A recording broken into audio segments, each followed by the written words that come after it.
और चलिए अब आप सभी का नेटवर्क 10 के खास कार्यक्रम रिपोर्टर्स लाइव में स्वागत है, जिसमें हमारे साथ प्रदेशों की राजधानियों और शहरों से हमारे संवाददाता जुड़ेंगे और जानकारी देंगे कि क्या है उनके शहर की खास खबरें। और इसी पर अधिक जानकारी के लिए हमारे साथ पीलीभीत से हमारे संवाददाता संजय शुक्ला जुड़ गए हैं और हमारे साथ महावीर सिंह राणा उत्तरकाशी से हमारे संवाददाता जुड़ गए हैं। सबसे पहले क्योंकि देखिए उत्तराखंड जो है वो दंश झेल रहा है मानसून का। महावीर, क्या अपडेट है? जी भारती, मैं बता दूं, जिस तरह जो है पिछले 48 घंटे से लगातार जो है जो मानसून है वो अभी रुकने का नाम नहीं ले रहा है। जिस तरह लगातार बारिश हो रही है उसके कारण जो है पहाड़ों का जनजीवन पूरी तरह से अस्त व्यस्त है, पटरी से उतरा हुआ। अगर ये बोले हम, ये कहना भी बिल्कुल लाजमी है, क्योंकि इस समय जो है स्थिति बहुत खराब है। हर जगह पहाड़ों पे लैंडस्लाइड की घटनाएं लगातार हो रही है। जिस तरह हमने देखा जो है बिजली के कई पोल जो है उखड़ के निकल चुके हैं, जो नुकसान हो चुका है। इस समय जो है पाइपलाइनें, पानी की पाइपलाइनें पूरी तरह से बर्बाद हो रखी। तो जनजीवन अगर देखें तो अंधेरे में जीने को और बिना पानी के भी कई इलाके ऐसे हैं हमारे जो क्षेत्र, पहाड़ी क्षेत्र है, जहाँ पे मुसीबतों का सामना करना पड़ रहा है। उसी तरह अगर मैं बात करूंगा, इस समय जो है पिछले 48 घंटे हो चुके हैं मगर गंगोत्री यमुनोत्री राष्ट्रीय राजमार्ग अभी तक नहीं खुल पाया है। जिस तरह हम देख रहे हैं कि लगातार लैंडस्लाइड की स्थिति हो रही है। भले ही वहां पे जेसीबी पॉकलेट लगा रखे हैं मगर उनके लिए काम करने में काफी दिक्कत हो रही है, क्योंकि पहाड़ी की संरचना जो है लगातार जारी है। पहाड़ों से पत्थर गिरने रुकने का नाम नहीं ले रहे हैं, जिसके कारण जो है जो काम करने वाली संस्थाएं, चाहे वो बीआर हो, लोक निर्माण विभाग हो, एनएच हो, सभी को दिक्कतों का सामना करना हो। बहुत रिक्स है। अगर काम भी करना शुरू कर रहे हैं, वहां पे काम भी शुरू करते हैं तो बहुत रिक्सी है, क्योंकि पहाड़ों से पत्थर गिरने का सिलसिला जारी है। उसी तरह मैं बता दूं, उत्तरकाशी में इस समय जो है भले ही मौसम थोड़ा सा रुका हुआ है मगर रात को जो बारिश होती है उसके कारण जो है लगातार स्थिति अभी भी खराब है। अगर मैं बात करूंगा हर्षिल वाला क्षेत्र, जहाँ पे थराली में आपदा आई थी, उसके बाद जो हर्षिल का क्षेत्र है वहां पे बागवानी का इलाका पूरा पड़ता है, जहाँ पे इस समय जो है सेब निकलना शुरू हो चुका है था। और सेब निकालने, जो सेब जो है वो सड़ने के कगार पे आ चुके हैं। इस समय जो बारिश के कारण जो है सेबों को काफी नुकसान हो रहा है, जो उनकी जो सप्लाई नहीं हो पा रही वहां से। भले ही वहां के लोगों ने जिलाधिकारी को एक लेटर लिखा है, प्रस्ताव दिया था कि आप जिस तरह 2013 में आपदा आई थी तो उस तहत जो है जैसे पिछले 13 में क्या था कि जो सरकार ने जो है सेब को खरीदा था, यहाँ से जो सेब की सप्लाई की थी, मगर इस बार उनका यही कहना है कि वो हमारे सेब को खरीदे, ताकि हमारा जो बागवानी से जो हमारा क्षेत्र है वो जो भले ही नुकसान बहुत ज्यादा हुआ था मगर जो सेब के पेड़ बचे हुए हैं, जो इस समय सेब निकल रहे हैं, उनको खरीदने की बात कही जा रही है। उसी तरह खुद जिलाधिकारी ने कहा है कि हमें प्रस्ताव दीजिएगा, हम इस पे देखेंगे और आगे बात करेंगे। उसी तरह का मैं बात करूंगा, सूबे के मुखिया ने भी साफ कहा है कि आप आकलन करिए कितना नुकसान हुआ आपदा का, जो इस समय जो आपदा आई है उसका हम्म। कितना नुकसान हुआ, उसका आकलन करके प्रस्ताव दीजिए। अगर उसी तरह की जो है ट्रीटमेंट आगे शुरू किए जाएंगे। जिस तरह चैनल लाइट की बात की गई थी कि जहां जहां भूधसा हुए हैं, जिन मकान को खतरा हो उनको विस्थापित की बात की गई। अभी मैं बता दूं, उत्तरकाशी में जो सिलियाना गांव है, उत्तरकाशी के नजदीक इलाके में पड़ता है, वो भी पूरी तरह से वहां पे एक नव निर्माण सड़क बन रही थी, जिसके कारण जो है भूधसा हो गया और अभी जो है गाँव पूरे खतरे में। उनके मकानों पर इस समय दरार आ रखी है और वो लोग खुद जो है परेशान है। लगातार प्रशासन से गुहार लगा रहे हैं कि, क्योंकि कई बार प्रस्ताव दिए गए हैं मगर उन पर कोई ध्यान नहीं दिया गया। सिर्फ टीम जाती है, मौके पर टीम जाती है और उसका जो है आकलन आगे भेजते हैं, मगर उसके बाद उन गांवों का विस्थापित नहीं हो पा रहा है जिन गांवों पे जो सबसे ज्यादा अति संवेदनशील जिले इलाके माने जाते हैं। हम्म। उसी तरह का मैं बता दूं, इस समय जो है उत्तरकाशी के लिए एक बहुत बड़ी खबर इस समय यह है कि जो इकोसिस्टम जोन इलाका पड़ता है गौमुख से लेकर उत्तरकाशी तक, तो इकोसिस्टम जोन के तहत जो है नदी के 100 मीटर के एरिया में कोई भी निर्माण नहीं किया जा सकता है। मगर इस वक्त हमने देखा कि पिछले कई वर्षों से यहाँ पे जो लगातार इकोसिस्टम जोन का जो है उसके जो नियम जो है हम्म। ताक पे रखे जाते हैं और उसके बाद जो नव निर्माण किए जाते हैं, नदी के जो है खनन किया जाता है। लगातार हमने देखा थ्रेसर भी लगाए गए हैं और नदी का जो है कटाव, जो सबसे ज्यादा नुकसान उन्हीं इलाकों में हो रहा है। तो इस समय जो है हाईकोर्ट ने जो है ये नैनीताल हाईकोर्ट ने कहा है कि आप जो है 4 दिन के अंदर अंदर जो है हमको इसकी रिपोर्ट दीजिएगा डीएम हम्म। को। और जो यहाँ पे सिंचाई विभाग उनको कहा गया है कि आप जो है जिस तरह जो है नदी के जो इकोसिस्टम जोन का इलाका है वहां पे जो कटाव हुआ है क्यों हुआ है, और वहां पे जो नव निर्माण हो रहे हैं, कितने मकान इस समय जो है नव निर्मित है वहां पे, वो जो कार्य हो रहे हैं उनको उनकी रिपोर्ट मांगी है। तो निश्चित तौर पे अगर देखा जाए तो इस समय बहुत बड़ा उनके ऊपर जो है खतरा मंडरा रहा है, जो लोग नदी के किनारे जिन्होंने इस तरह के खनन किए हैं या मकान होटल बनाए हैं, तो उनके लिए भी इस समय जो है बहुत बड़ी बात है कि सरकार इस ओर ध्यान दे रही है। इसको कोर्ट दखल देना पड़ा, कोर्ट को ही दखल देना पड़े, क्योंकि इकोसिस्टम जोन का इलाका है और लगातार हमने देखा है जो पहाड़ों के कटिंग होती है, जिस तरह यहाँ पे ब्लास्ट होते हैं, जब कोई निर्माण सड़क हम्म। बनती है तो जो प्लास्टिक का जो एरिया होता है, जो टाइमिंग जो सिस्टम होता है वो बहुत छोटा होता है कि छोटा ब्लास्ट होगा, मगर यहाँ पे अपनी मनमानी की जाती है, ठेकेदारों के द्वारा जो अपनी मनमानी की जाती है, बड़े बड़े ब्लास्ट किए जाते हैं, जिसके कारण आज जो पूरा इलाका जो है पूरी तरह से थर्रा रखा है। वो तो शुक्र माने ऊपर वाले की कि थोड़ा सा भूकंप ना है। अगर भूकंप के झटके महसूस किए जाएंगे जिस तरह भूकंप हमने देखा कि लगातार भूकंप जो है डरा रहा है, अगर यहाँ पे भूकंप आता तो निश्चित तौर पर जो पूरा जलजला है वो बहुत बड़ी घटना दे सकता है, बहुत बड़ा जो है नुकसान हो सकता है। तो यहाँ पे समझना बहुत जरूरी होगा, जिस तरह हमने ग्लोबल वार्मिंग के बारे में देखा है कि यहाँ पे जो है जो इकोसिस्टम जोन है, जो पहाड़ी इलाका है, यहाँ पे ब्लास्ट करना एकदम मनाही है। जो बड़ी बड़ी जैसे भी पोकलैंड यहाँ पे काम करते हैं, उनको रोकना बहुत जरूरी है कि अगर इसी तरह ये काम कार्यदायी संस्था काम करती रहे तो निश्चित तौर पर एक दिन बहुत बड़ा नुकसान यहाँ पे झेलना पड़ेगा, क्योंकि उत्तरकाशी एक अति संवेदनशील जिला है। लगातार हमने देखा है कि यहाँ पे आपदाओं का एक गढ़ है, क्योंकि यहाँ पे आपदा हर बार आती रहती है। तो उसका सीधा कारण ये है कि जो नव निर्माण हो रहे हैं, जिस तरह से यहाँ पे जो है कंस्ट्रक्शन के काम बढ़ रहे हैं, सिमटेड एरिया बन रहा है, उसके कारण जो है यहाँ पे इस तरह की जो घटनाएं देखने को मिल रही है। जी संजय, आपके पास आना चाहूंगी। अगर पीलीभीत की बड़ी खबरों की बात करें तो क्या बड़ी खबरें हैं आपके पास?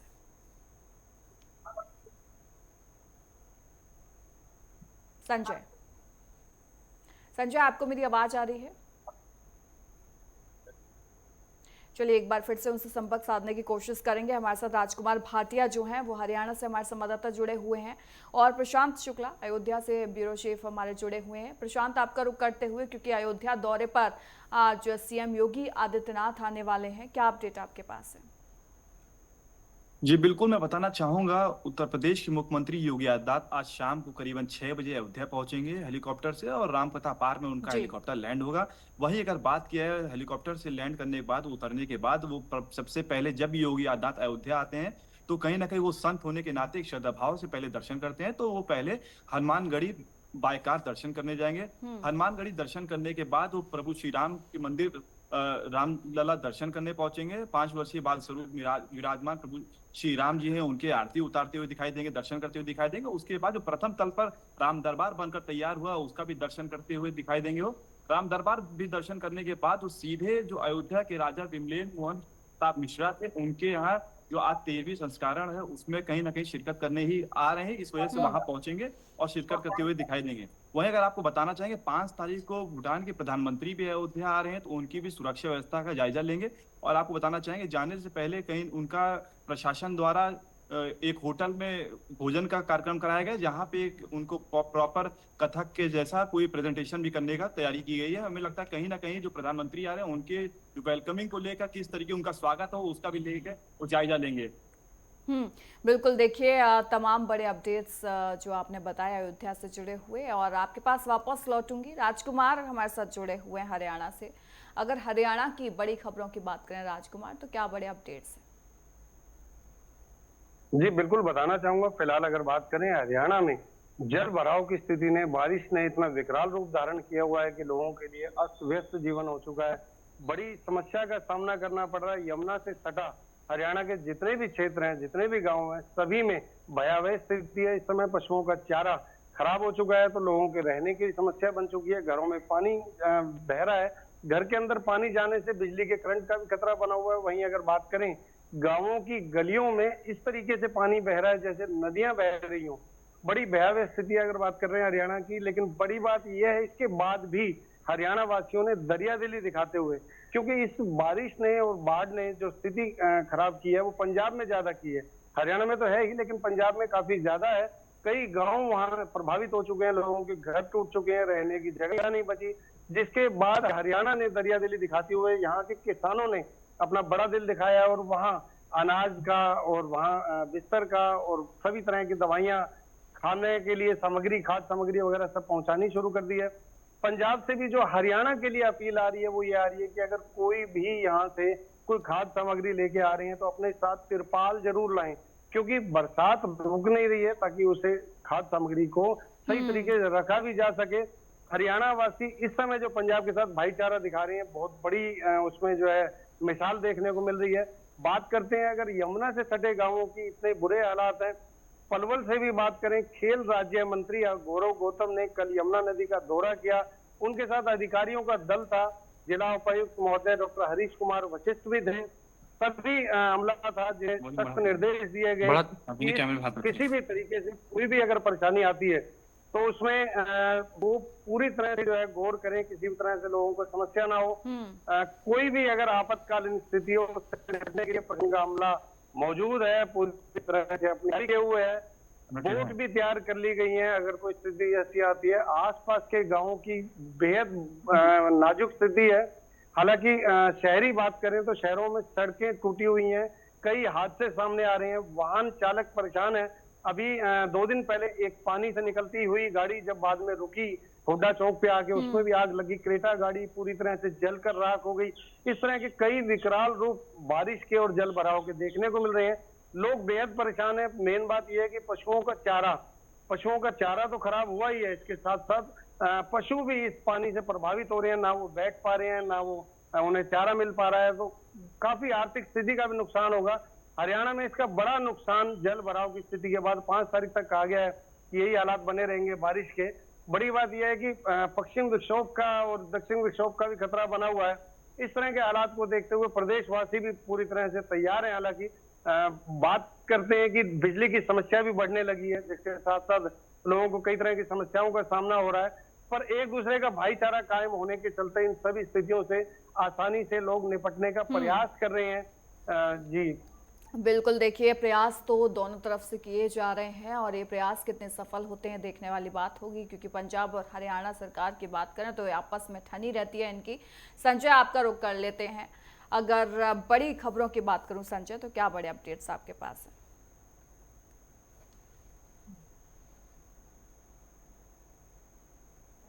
वहीं आपको बता दूं कि पीलीभीत की जो शारदा नदी है वो कहीं न कहीं उफान पे है, और वहीं आपको बता दूं कि ड्यूनी डाम और बनबसा बैराज से जो पानी छोड़ा गया है वो कहीं न कहीं पीलीभीत में दस्तक दे रहा है।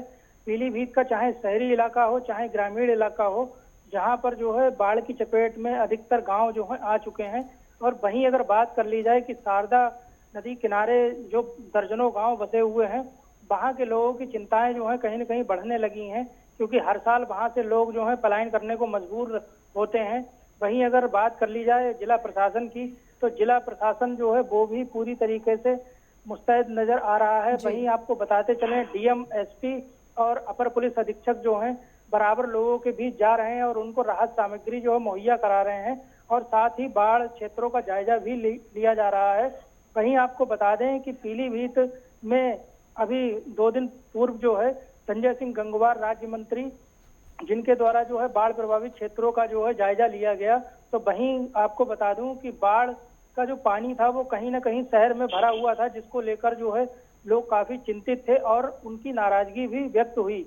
आपको बता दें कि डीएम और राज्य मंत्री जब लोगों से मिलने पहुंचे हैं तो कहीं ना कहीं लोगों द्वारा जो है अपनी नाराजगी भी जताई गई है कि आखिरकार जो है यहाँ की जो नगर पालिका प्रशासन है उसकी पोल जो है कहीं ना कहीं खुलती हुई नजर आई।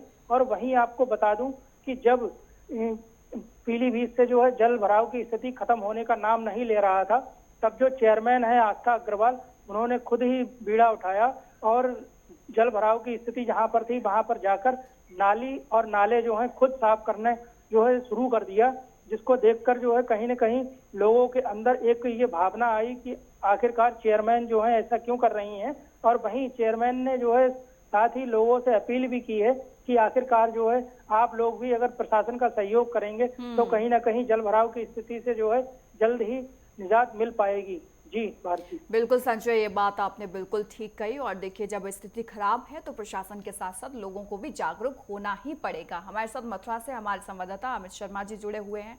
अमित, अगर मैं मथुरा की बात करूं तो क्या बड़े अपडेट आपके पास है?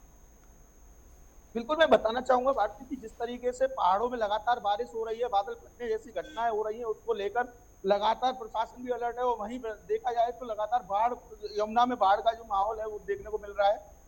हथनी कुंड से 3,29,000 क्यूसेक पानी छोड़ा गया है, जो कि अब जल्द मथुरा में देखने को मिलेगा। और पूरे क्षेत्र में जिस जगह जगह पानी, जो कच्चे इलाके हैं उनमें भी पानी भर गया है। और मैं आपको जिस तरीके से दिखाना चाहूंगा कि पीछे मेरे आप देख सकते हैं कि किस तरीके से पूरा जो ये परिक्रमा मार्ग है, मैं जहाँ पर मौजूद हूँ, ये वृंदावन का परिक्रमा मार्ग है और यहाँ पर मैं इस समय परिक्रमा में मौजूद हूँ। और लगातार ये लोग भी पानी में निकलते हैं। परिक्रमा के अंदर पानी पूरा आ चुका है और पानी आने के साथ साथ जिला प्रशासन भी पूरी तरीके से अलर्ट है। और जिला प्रशासन के अलर्ट होने के साथ इस तरीके से देखने को मिल रहा है कि लगातार वो बाढ़ वाले के साथ में लगातार दौरा कर रहे हैं और लोगों से भी वहां से सेफ जगह पे पहुंचाया जा रहा है। लगातार जिस तरीके से सारी चीजें होती हैं उसको लेकर भी जिला प्रशासन पूरी तरीके से अलर्ट है, क्योंकि जो लोग जो बाढ़ प्रभावित क्षेत्र में हैं उन लोगों को सेफ जगह पहुंचाया जा रहा है। लोग पलायन को मजबूर हैं। और जिस तरीके से बाढ़ के हालात देखने को मिल रहे हैं, 3.29 लाख क्यूसेक जो पानी छोड़ा गया है, उससे लोगों में दहशत भी बनी हुई है। लेकिन कहीं ना कहीं जिला प्रशासन उनसे लगातार मुलाकात कर रहा है, उनको सेफ जगह पहुंचा रहा है और लोगों को राहत सामग्री भी पहुंचाई जा रही है। कहीं ना कहीं देखने को मिल रहा है कि लोग इस पानी के कारण दहशत में हैं और लगातार परिक्रमा पर भी लोग रोक लगा दी है। लगातार बारिश हो रही है और बारिश को देखते हुए भी जिला प्रशासन ने अब स्कूलों की छुट्टियां कर दी हैं। उसको देखते हुए लगातार देखने को मिल रहा है प्रशासन की भी जगह जगह तैनाती कर दी गई है, ताकि किसी को जनहानि ना हो और लोगों को एक सेफ जगह पहुंचाए, ताकि लोग वहां पर अपनी सेफ्टी के साथ रह सकें। जी भारती। अमित, देखिए मुझे काफी लोग आपके पीछे नजर आ रहे हैं, उनसे पूछिए भी कि क्या समस्याएं जो हैं हो रही हैं आजकल, और परिक्रमा में खास तौर पर क्या समस्याएं देखने को मिल रही है, प्रशासन की तरफ से क्या मदद मिल रही है। बिल्कुल भारती, मैं बताना चाहूंगा कि जिस तरीके से लोग यहाँ से निकल रहे हैं, हालांकि एकादशी पे जो यहाँ पर परिक्रमा बड़ी तादाद में लगती है, लोग यहाँ पहुंचते हैं, ग्रामीण इलाके के भी लोग पहुंचते हैं और लगातार ये इस समय परिक्रमा में पानी देखने को मिल रहा है। उसको देखते हुए कि प्रशासन ने पूरे अलर्ट मोड कर दिया, लेकिन आस्था कहीं ना कहीं भारी दिख रही है और आस्था को देखते हुए कहीं ना कहीं लोग इन पानी में होकर अपनी जान खतरे में डालकर निकल रहे हैं।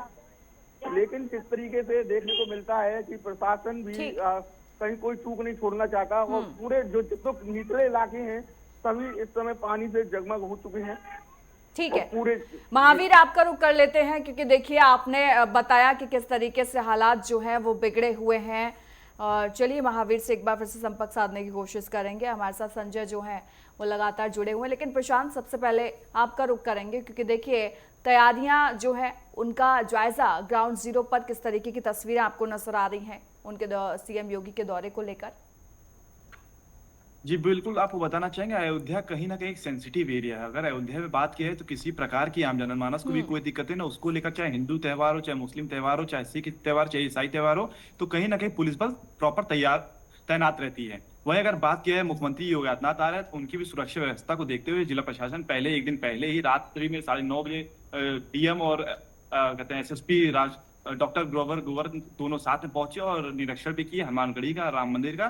साथ ही साथ जो राजा के यहाँ आज 13वीं संस्करण है और जिसका 13वीं है, उसमें भी कहीं ना कहीं वो पहुंच के उन्होंने जायजा लिया है। तो अगर बात यह मुख्यमंत्री योगी आदित्यनाथ आ रहे हैं तो उनके प्रोटोकॉल हिसाब से कहीं ना कहीं पहले से भी उनकी जो प्रॉपर टीम होती है वो पहले से पहुंचती है, निगरानी करती है, किसी प्रकार की कोई भी मुख्यमंत्री को दिक्कतें ना हो। वहीं अगर बात की है आज का, तो मुख्यमंत्री योगी आदित्यनाथ जो आ रहे हैं तो उस पे लेकर सुबह से पुलिस बल तैनात है।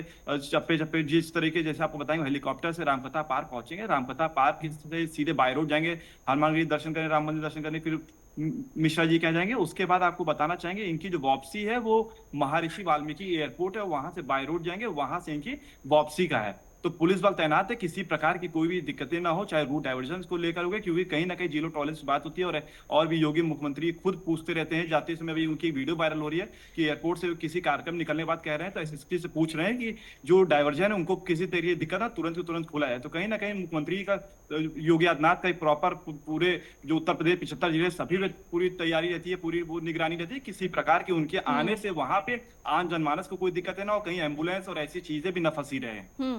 ठीक है संजय, हथनी कुंड बैराज से जो पानी छोड़ा गया है उसका प्रभाव पीलीभीत पर नजर आ रहा है, आपने कहा, उसके लिए प्रशासन क्या व्यवस्था कर रहा है निपटने के लिए? अगर प्रशासन की बात कर ली जाए तो बाढ़ प्रभावित जो क्षेत्र हैं वहां पर बराबर जो है प्रशासनिक अधिकारी जो हैं मौके पर जाकर जो है जायजा ले रहे हैं और साथ ही बाढ़ पीड़ित जो लोग हैं उनको कहीं न कहीं राहत सामग्री पहुंचाने का भी काम किया जा रहा है। वहीं अगर बात कर ली जाए कि शारदा नदी के किनारे जो है दर्जनों गांव बसे हुए हैं, तो वहां के ग्रामीणों की चिंताएं जो है बढ़ती नजर आ रही हैं, क्योंकि सैकड़ों एकड़ जमीन जो है, जमीन में जो खड़ी हुई फसल थी वो कहीं न कहीं जो है शारदा नदी में जो है समा गई है। तो जिससे कि कहीं न कहीं जो है किसानों की चिंताएं बढ़ गई हैं, क्योंकि साल भर जो है वो मेहनत करते हैं, मेहनत करने के बाद जब उनको फल यानी कि प्राप्त होने का जो है समय आया, तब जो है कहीं न कहीं आसमान से आफत जो है बरसी और उनकी जो फसलें जो हैं वो सारी नष्ट हो चुकी हैं। तो वहीं आपको बता दूं कि जो शारदा नदी किनारे जो गांव बसे हुए हैं वहां के लोगों का साफ तौर से कहना है कि हम लोगों को जो है यहाँ से हटाकर जो है कहीं ऐसी सुरक्षित जगह पर व्यवस्थित कर दिया जाए जिससे कि हमें कोई जान माल का खतरा ना बना रहे। ठीक है संजय, आपको रोकना चाहूंगी।